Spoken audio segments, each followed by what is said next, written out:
Hey, what's good, you guys? And today we'll be at it with another review. And surprisingly, this is one of my favorite franchises, and today we will be reviewing Samurai Jack Battle Through Time. Alright, so this game is an action platformer hack and slash video game, and it was developed by Swell, and it was published by the Cartoon Interactives Group and Adult Swim. Alright, so the game picks up during the finale of Season 5, immediately after Jack has freed Ashi from Aku's control and begins traveling back to the past with her. In a desperate last-minute attempt to prevent his destruction at the samurai's hand, Aku transports Jack into a time pocket, a rift of time and space that is not affected by the main timeline and under the demon's complete control, forcing Jack to relieve many of the challenges that he has faced before in familiar locations.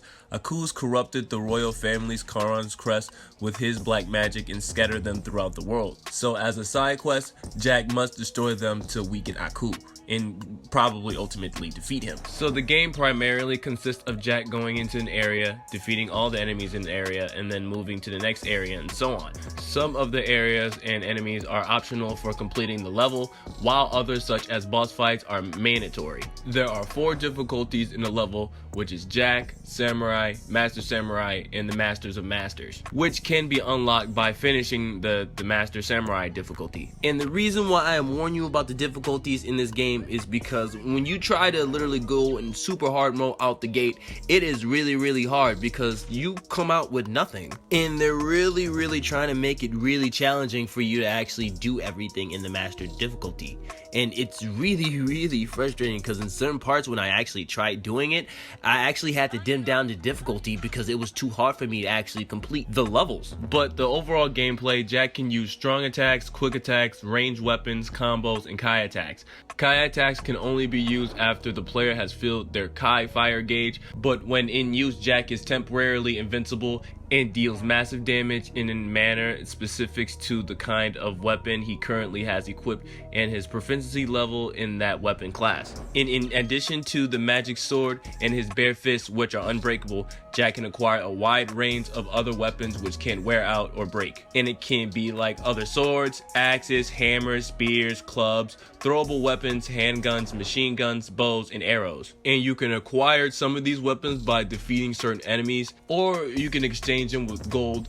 Jack can buy and sell weapons and ammunition consumables at the samurai shop, which you can access by talking to him at any time in various locations where he appears. Your weapon can also be repaired, which can restore durability in the weapons that have been worn out from use in combat and weapons training, each purchase of which increases Jack's proficiency in one of the various classes of melee weapons by 1 level. Some of Jack's other allies like Sir Rothschild, the Scotsman, and the Scotsman's daughters appear throughout various levels as well, and can be interacted with for gameplay advice and a single item each. Jack has a skill tree with 3 categories: physical, spiritual, and combat. The various skills in each can be unlocked by spending blue skill fires, green Bushido spirits, and occasionally specific kinds of jewels.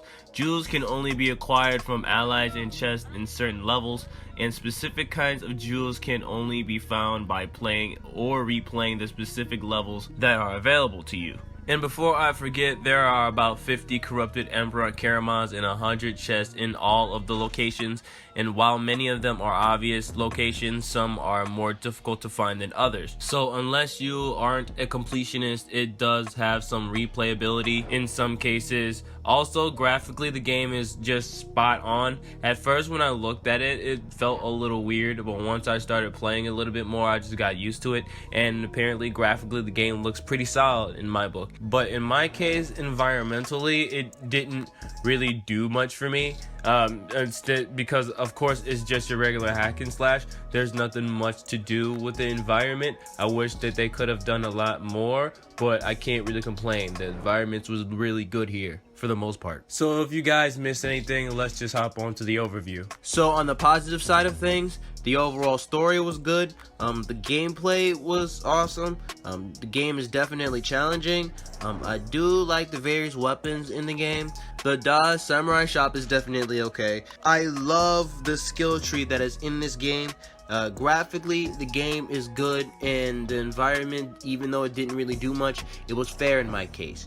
And in the negative side of things, the game was fairly difficult if you definitely put it on the Master Samurai difficulty. I think it was just because I just jumped on it right out the gate, so I didn't really enjoy it as much, and I think it's just me nitpicking, but other than that, the difficulty should be fair. So the game came out in August 21st, 2020. The game should be on most platforms, so PlayStation 4, Xbox One, Nintendo Switch, and PC. And if you get the game digitally, it should be about $39.99 for each platform. And of course, in your local stores, it should be about the same price range, so $39.99. But if you get a pre-owned one, it should be about probably $24.99. It all depends on where you look. Alright, so is this game actually worth your money? Surprisingly, in my case, yes, it is. It's definitely worth your money. It has a decent story, and most of the gaming mechanics actually works well. Even though the difficulty may be iffy, it's definitely worth your money at this case. So with that being said, I highly advise you guys to actually buy this game. So that's technically the review. If you like the review, please don't forget to like, comment, and subscribe to the channel if you haven't subscribed to the channel yet. I do reviews, videos, PvP matches, streams, and more. And if you haven't yet, please don't forget to follow me on my Facebook page and my Twitch account, because I stream on those platforms as well. Everything should be in the description box below, and I will catch you guys on the next review.